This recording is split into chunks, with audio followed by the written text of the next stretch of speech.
Lanka Premier League 2024 third match Kandy Falcons Colombo Stars கடையில் நடக்க போது அதோட ஃபேண்டசி ப்ரிவ்யூ பார்க்க போகிறோம். முழுமையானுடைய பாருங்கள், உங்களுக்கு தேவையான யோசனைகள் உக்திகள் கிடைக்கிறத பேஸ் பண்ணி உங்களோட ஓன் டீமை க்ரியேட் பண்ணலாம். டெலகிராமில் ஜாயின் பண்ணலன்னா @MSC Cricket 11 அப்படின்னு சர்ச் பண்ணி ஜாயின் பண்ணிக்கோங்க. குழப்பம் இருந்ததுன்னா டாப் கமெண்டில் லிங்க் இருக்குது, கிளிக் பண்ணி ஜாயின் பண்ணிக்கோங்க. ஆன் டைமில் டீமு ஃபேண்டசி சம்மந்தமான தகவல்கள் கிடைக்கிறதுனால உங்களோட ஓன் டீமை க்ரியேட் பண்ணலாம். ரியல் 11 ஸ்மால் லீக்குக்கு ரொம்பவே பெஸ்ட்டான அப்போ மற்ற ஆப்ஸை கம்பேர் பண்ணிங்கன்னா குறைவான இன்வெஸ்ட்மெண்ட் நிறைவான லாபம் அப்படின்றதுல சேவிங்ஸ் இருக்குது. அண்ட் இன்னும் இன்ஸ்டால் பண்ணலன்னா ஃபஸ்ட்டு டெபாசிட்டுக்கு 25% வரைக்கும் ரியல் கேஷ் கொடுக்குறாங்க. இது சூப்பரான விஷயமா பார்க்கலாம். ஏன்னா ஜிஎஸ்டி இந்த மாதிரி பிடிக்கிற இடத்துல அவங்க ரியல் கேஷ் அடிஷ்னலாக கொடுக்குறாங்க. நீங்கள் ஹெவியாக டெபாசிட் பண்ணீங்க ஃபஸ்ட்டு அப்படின்னா அப்போ உங்களுக்கு 25% வரைக்குமே கிடைக்கும். அந்த வகையில் சூப்பரான ஒரு ஆப்பு பயன்படுத்திங்க. ரியல் 11 இன்ஸ்டால் பண்ணலைன்னா டாப் கமெண்டில் லிங்க் இருக்குது, கிளிக் பண்ணி இன்ஸ்டால் பண்ணி என்னோடய ரெஃபரல் கூட பயன்படுத்த மறக்காதீங்க. பள்ளிக்கலை இன்டர்நேஷ்னல் கிரிக்கெட் ஸ்டேடியம் பள்ளிக்கலையில் தான் அந்த மேட்ச்சு. மழை இல்லை. July 2 7:30 PM evening match. Dew factor அப்படிங்கிறது கன்சிடரபிளாக இருக்குது. ரெயின் ஃபேக்டர் இல்லாததுனால 26 மேட்ச்சில் 14 பேட் ஃபஸ்ட்டு 12 சேசிங்கு. இதில் ஒரு பாயிண்ட் யோசிக்கணும், இது தேர்ட் மேட்ச் என்ன ரோவாக இருக்க போகுதா இல்லை டிஃப்ரெண்ட் ட்ராக்ஸில் வைக்க போகிறாங்களா, அந்த இடம் மட்டும் பார்த்துட்டு அதுக்கு தகுந்த மாதிரி நம்ம யோசிக்கணும். தேர்ட் மேட்ச் என்ன ரோன்னா டெஃபினட்டாக ஸ்லோ ஆகும். அதனால் பேட் ஃபஸ்ட்டு ப்ரிஃபரபுளாக யோசிக்கலாம். டியூ ஃபேக்டர் அப்படிங்கிற ஒரு விஷயனால சேசிங் ப்ரிஃபர் பண்ணுறது ஜென்ரலாக கேப்டனோட மைண்டில் இருக்கும். ஆனால் தொடர்ந்து அதே ட்ராக்கில் நடக்கிற மாதிரி இருந்தால் இந்த இடத்துல பேட் ஃபஸ்ட்டு பண்ணுற டீம் ஜெயிக்கிறதுக்கான வாய்ப்புன்னு கூட யோசிக்கலாம். இன்னொரு பக்கம் ஃப்ரெஷ் ட்ராக்காக கொடுக்குறாங்க, இல்லை ஆஃப்டர்நூன் விளையாண்ட அந்த ட்ராக்கு. ஸோ டிஃப்ரெண்ட் ட்ராக்கில் ஆஃப்டர்நூன் விளையாண்டுருக்காங்க. இது செகண்ட் மேட்ச் அப்படின்ற அந்த இடத்துலையும் கொஞ்சம் எண்டோர் பவுலர்ஸ் விக்கெட் எடுக்கிறதுக்கான வாய்ப்பு இருக்குது. இதை கொஞ்சம் மைண்ட் பண்ணிக்கிங்க. ஜென்ரலாகவே எண்டோர் பவுலர்ஸ் விக்கெட் எடுக்கிறாங்களே அப்படின்னு சொல்லலாம். பட் கண்டிப்பாக விக்கெட் எடுப்பாங்கன்னு சொல்ல முடியாது. பட் யூஸ்டு ட்ராக்காக இருக்கிற அந்த மாதிரி இடத்துல எண்டில் கொஞ்சம் ஸ்லோ ஆகும். அந்த பால் ஓல்டாக அந்த பிச்சிலேருந்து பெரிய ஜோஸ் கிடைக்காது. ஸோ அந்த மாதிரி இடத்துல எண்டோர் பவுலர்ஸ் யூட்டிலைஸ் பண்ணி விக்கெட் எடுக்க முடியும். கொஞ்சம் வேரியேஷன் கொடுத்தாவே ஈஸியாக விக்கெட் எடுக்கலாம். அதில் அந்த வேரியேஷன் கொடுக்குற பவுலர்ஸ் யாராவது இருக்காங்களான்னு சர்ச் பண்ணி அந்த மாதிரி இடத்துல நீங்கள் கேப்டனாக அவருங்களை ட்ரை பண்ணிங்கன்னா உங்களுக்கு ஒரு வாய்ப்பு கிடைக்க பார்க்கலாம். சேஸ் பண்ணுற டீமா பேட் ஃபஸ்ட்டு டீமா எது ஜெயிக்கும்னா அந்த ட்ராக்கை பார்த்து தான் சொல்ல முடியும். இந்த ரெண்டு டீம்ஸில் அப்படின்ற வகையில் கொலம்பஸ் ஸ்டார்ஸ் கொஞ்சம் டவுனாக இருக்கிற ஃபீல் இருக்குது. கண்டி வின் பண்ணுறதுக்கான வாய்ப்பு அதிகமாக இருக்குது. ஒரு மேட்ச் ஏற்கனவே ஜெயிச்சிருக்காங்க. அந்த கான்ஃபிடென்ட்டும் அடிஷ்னலாக ஆட் ஆகும். இந்த டாஸ் க்ரூஷியலாக இருக்கும். ட்ராக் எப்படி கொடுக்குறாங்க, ஃப்ரெஷ் ட்ராக்காக கொடுத்தா அப்போ சேஸ் பண்ணுற டீம் ஜெயிக்கும்னு சொல்லலாம். யூஸ் ட்ராக்காக இருந்தால் பேட் ஃபஸ்ட் பண்ணுற டீம் ஜெயிக்கிறதுக்கான வாய்ப்பு. ஓவராலாக இப்போ இருக்கிற டீம் பேலன்ஸ் படி கண்டி ஃபால்கன்ஸ் பெட்டராக இருக்கனால அவங்க ஜெயிக்கிறதுக்கான வாய்ப்பு அதிகமாக இருக்குது. டிஃப்ரெண்ட் பேட்டர்ன்ஸில் ஸ்கோர் வந்திருக்கு. ஸ்ரீலங்கா பொறுத்த வரைக்கும் அந்தளவுக்கு ஃபெசிலிட்டி ரீசன்ட் டேஸில் கொடுக்க முடியல. இன்னும் சொல்லப்போனால் இந்தியாவில் ஐபிஎல் நடக்கும்போது டிஃப்ரெண்ட் பிளேசஸில் நடக்கும். ஸோ அது நம்ம பார்த்துருக்கோம். ஸோ அப்போ எல்லா பக்கம் ஹோட்டல் அரேஞ்ச்மெண்ட்ஸ் இதெல்லாம் பண்ண முடியும். இங்கே அந்த மாதிரி அரேஞ்ச்மெண்ட்ஸ் கொடுக்க முடியாதனால தான் அடுத்தடுத்த கிரவுண்ட்ஸ் அப்படின்ற மாதிரி ஒன்று முடிச்சுட்டு அடுத்து போகிறாங்க. டிஎன்பிஎல் கூட அப்படி தான் போக போகுது, நம்ம பின்னாடி பார்ப்போம். பட் அந்த அரேஞ்ச்மெண்ட்ஸுக்காக தான் இந்த கிரவுண்டை சுற்றி ஹோட்டல்ஸ் எடுத்து அங்கே அரேஞ்ச் பண்ணி கொடுப்பாங்க. அடுத்து திருப்பி இன்னொரு கிரவுண்டை அவங்க அந்த இடத்த சுற்றி அப்படி தான் அவங்க போக போகிறாங்க. அதனால் இந்த ட்ராக் ஆரம்பத்தில் நல்லா ஜோஸோட பேட்டிங் ட்ராக்காக இருந்தாலும் பவுண்டரி டைமென்ஷன் சின்னது இந்த மாதிரியெல்லாம் கொடுத்து பண்ணுறாங்க. அது ஒரு விஷயம் இருக்குது. இருந்தாலும் லேட்டர் பேஸில் டெஃபினட்டாக ஸ்லோ ஆகும். இந்த சீசனில் எப்படி போக போகுது அப்படிங்கிறத கொஞ்சம் கிளியராக பார்த்துக்குங்க. ஏன்னா ஃபஸ்ட்டு ஒரு கிரவுண்டில் முடிச்சுருவாங்க. அதனால் அந்த கிரவுண்டு லேட் ஆக ஆக டவுன் ஆகும். அடுத்த கிரவுண்ட் ஸ்டார்ட் ஆகும்போது இனிஷியல் விக்கெட் விழுவோம். அந்த மாதிரி ஹார்ட்னஸாக ட்ராக் கொடுக்க வாய்ப்பு இருக்குது. அது கொஞ்சம் டவுன் ஆகும்போது பின்னாடி டவுன் ஆகும். இந்த மாதிரிலாம் அண்டர்ஸ்டாண்ட் பண்ணிவிட்டு அதுக்கு தகுந்த மாதிரி நீங்கள் திங்க் பண்ணுங்கள். அதுக்கு தகுந்த மாதிரி டீம் செட் பண்ண பாருங்கள். கண்டி ஃபால்கன்ஸு இந்த டீம் பொறுத்த வரைக்கும் பாசிபிளாக மாற்றம் செய்ய மாட்டாங்க. போன மேட்ச் நல்லா விளையாண்டாங்க, வின் பண்ணியிருக்காங்க அப்படின்றலாம் அந்த காம்பினேஷன் அப்படியே இருக்குன்னு எதிர்பார்க்கலாம். சண்டிமல் சூப்பரான ஸ்டார்ட் அவருக்கு பேட்டிங்க்கு. இந்த கண்டிஷனில் எப்பயுமே பெஸ்ட்டாக விளையாடுவார். ஸோ அதனால தான் வேர்ல்ட் கப் டீமுக்கு லீடராலாம் இருந்தார். இந்த மாதிரிலாம் பார்த்துருக்கோம். அண்ட் ஆண்ட்ரூ ஃப்ளெச்சர் குயிக்காக ஆடுவார். போன மேட்ச் பொறுத்த வரைக்கும் எளிய விக்கெட்ஸை விட்டுட்டார். ஹாரிஸு பாகிஸ்தான் பேட்டர் ஓரளவுக்கு டீசெண்டான batting. Commitment is all-round performance. போன மேட்ச்சு பவுல் பண்ண விட்டாங்க. ஒரு ஓவர் பவுல் பண்ணார். சதுரங்கடி செல்வாவுக்கு ஓவரே கிடைக்கல.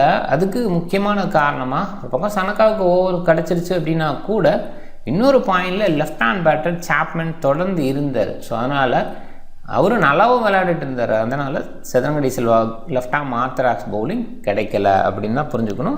அதனால் இன்றைக்கி மேட்ச் பொறுத்த வரைக்கும் கோமேஸோட ஓவர் குறைஞ்சு சதுரங்கடி சில்வாவுக்கு ஓவர் அதிகமாக இருக்க வாய்ப்பு இருக்குது. ஏன்னா நிறைய ரைட் ஹேண்டர் சைடு அந்த சைடு இருக்காங்க, அதை பார்க்கலாம். அண்ட் சனகா, மேத்யூஸு, ஹசரங்கா, கமிடன் மெண்டிஸு, சதுரங்கடி செல்வா அப்படின்ற மாதிரி மிடில் ஆல்ரவுண்டர்ஸோட யூனிட் இருக்குது.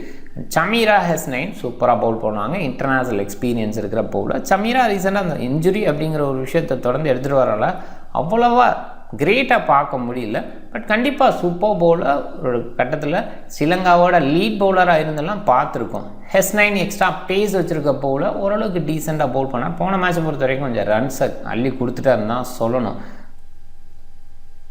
கொலம்பு ஸ்ட்ரைக்கர்ஸ் இந்த டீமு பாசிபிளாக இந்த 11ஓட வருவாங்கன்னு எதிர்பார்க்குறோம். ஸோ ஒரு இடத்துல குர்பாஸ் வருவாரா, ஓப்பன் பண்ணுவாரா அப்படிங்கிற அந்த கேள்வி இருக்குது. இது வரைக்கும் அவரோட அரைவல் பற்றின நியூஸ் கிடைக்கல, பார்க்கல. ஏன்னா அவங்களோட ட்விட்டர் பேஜில் அவரெல்லாம் இல்லை.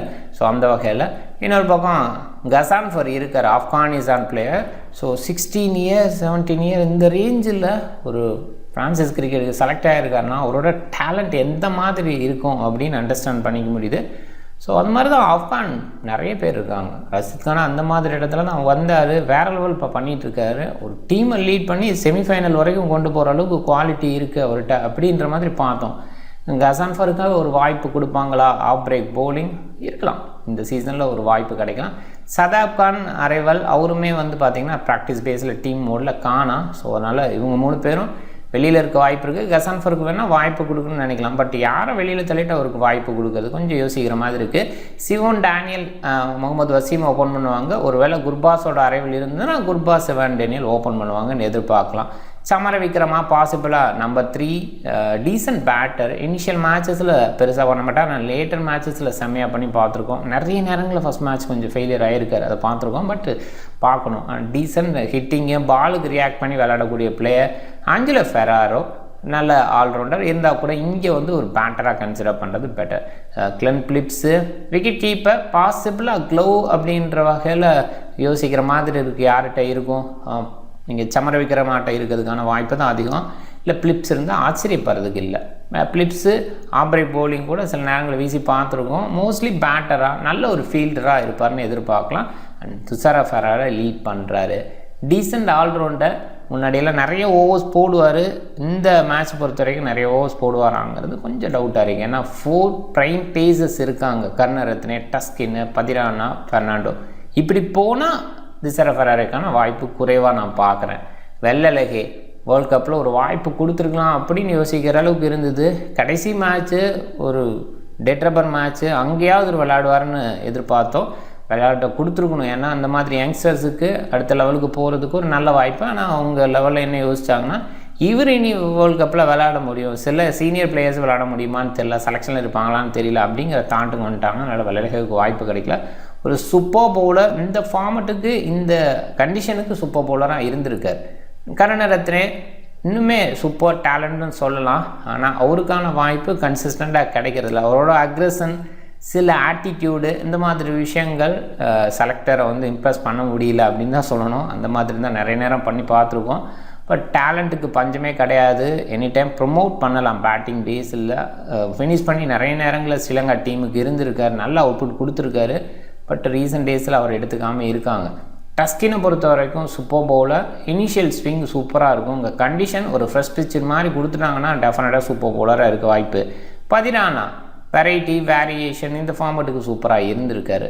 கண்டிஷன் பேஸ்லேயும் நல்ல பவுலராக பார்க்கலாம். பெனுரோ ஃபெர்னாண்டோ சூப்பர் பவுலர், நிறைய நேரங்கள் எண்ட் ஓவர்ஸில் ரொம்ப சூப்பராக இருப்பார். இனிஷியல் ஓவரில் ஸ்விங் கிடச்சதுன்னா சூப்பர்னு சொல்லலாம். லெஃப்ட் ஆர்ம் மீடியமு அவரோட ஹைட்டுக்கு நல்லாவே பண்ண முடியும். பேட்டிங் பேஸில் டஸ்கினுக்கு ஓவராக கூட பேட்டிங்க்கு வரலாம்.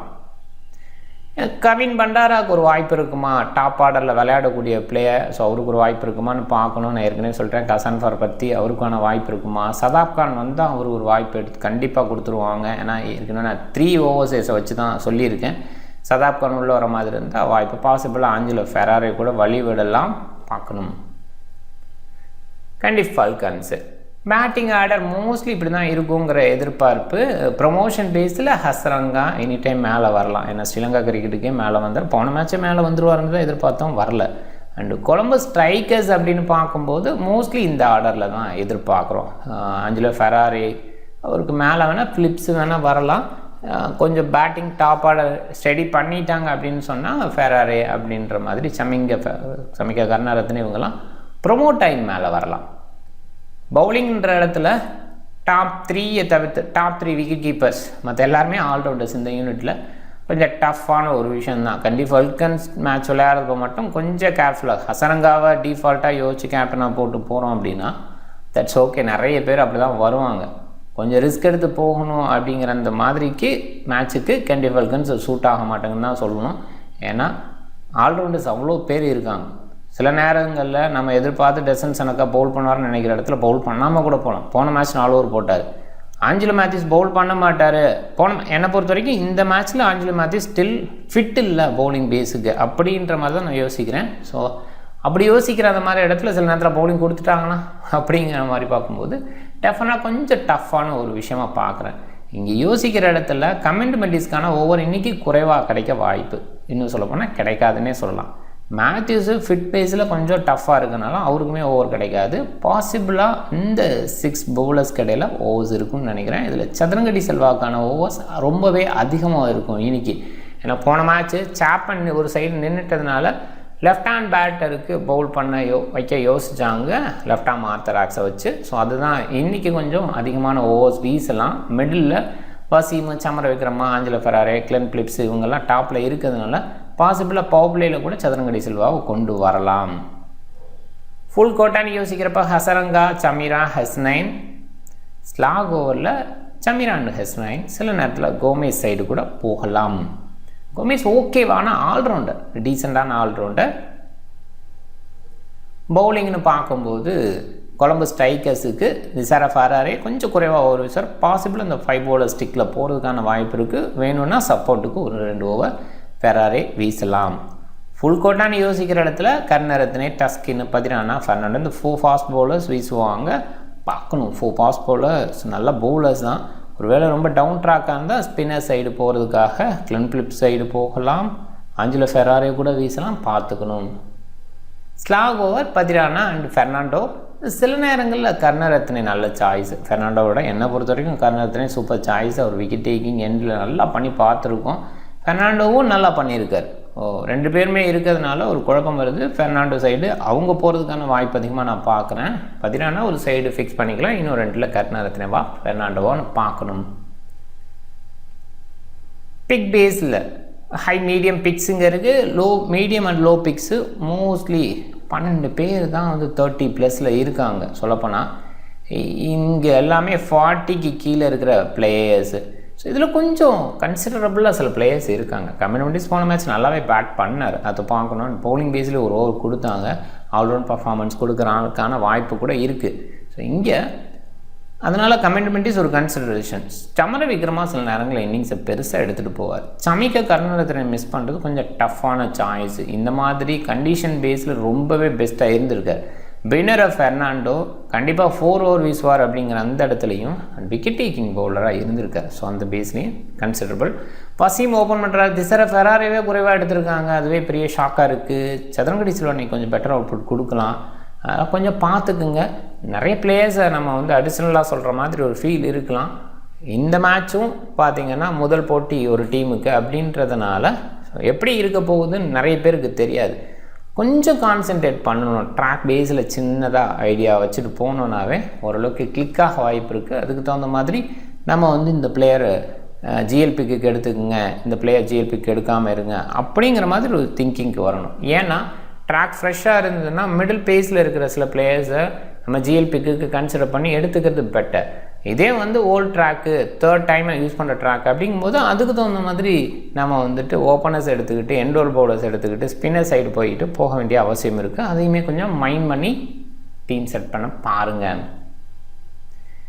கேப்டன் சேஃப் சனக்கா இன்றைக்கி அதே 4 ஓவர் வீசுவாராங்கிறது கேள்வி தான். பட் இப்போதைக்கு பீப்புள் ஹெவியாக அவரை தான் பிக் பண்ணியிருக்காங்க. 1 ஹசரங்கா போன மேட்ச் அவ்வளோவா சக்ஸஸ் பண்ணலேனா கூட அவரை பிக் பண்ணியிருக்காங்க. பதிரானா ஸ்லிங்கி ஆக்ஷன் டெஃபினட்டாக நல்லா பண்ணியிருக்காரு. இந்த கண்டிஷன் சூட் ஆகும்னு சொல்லலாம். ரிஸ்க் எடுக்கணும்னு நினச்சா மீடியம் லோ சைடு நான் வந்துருங்க. பெர்னார்டோ ஃபெர்னாண்டோ எண்ட் ஓவர்ஸில் விக்கெட் டேக்கிங்கில் இருந்திருக்காரு. கமிண்ட் மெண்டிஸ் பாசிபிளாக 1-2 ஓவர் வீசி அதில் விக்கெட் எடுத்து இன்னொரு பக்கம் பேட்டிங் பேஸில் டாப் ஆர்டர் வரும்போது சக்ஸஸ் பண்ணலாம். கருணரத்னே ஒரு டீசென்ட் சாய்ஸ். எல்லாருமே பார்த்தீங்கன்னா ரொம்பவே லோ சைடு பிக்கு. கமிண்ட் மெண்டிஸ் கூட கொஞ்சம் பிக் பண்ணியிருக்காங்க. கருணரத்னே அண்ட் ஃபெர்னாண்டோ சைடு பிக்கே போகலை. ஆனால் அவங்க 2 பேருமே சக்ஸஸ்ஃபுல்லாக இருந்திருக்காங்க. லங்கா ப்ரீமியர் லீக் ரெக்கார்ட்லேயே அவங்க பெஸ்ட்டாக இருந்திருக்காங்க. ஸோ அந்த பேஸில் இவங்க ட்ரை பண்ணி பாருங்கள். ரிஸ்க் எடுக்கணும்னா டீம் பாருங்கள். பாசிபிளாக யூஸ்டு ட்ராக்காக அட்லீஸ்ட் செகண்ட் டைம் யூஸ் பண்ணுற ட்ராக்காக இருக்குங்கிற மாதிரி எதிர்பார்ப்பில் இந்த மாதிரி டீமை செட் பண்ணியிருக்கேன். ஒரு பவுலர் பேஸ் டீமு ட்ரை பண்ணுங்கள். நீங்கள் டிஃப்ரெண்ட் டீமை ட்ரை பண்ணுங்கள். இந்த வீடியோ பிடிச்சிருந்தால் லைக் பண்ணுங்கள். உங்கள் ஃப்ரெண்ட்ஸுங்களுக்கு ஷேர் பண்ணுங்கள். சேனலை சப்ஸ்கிரைப் பண்ண மறக்காதீங்க. மிக்க நன்றி.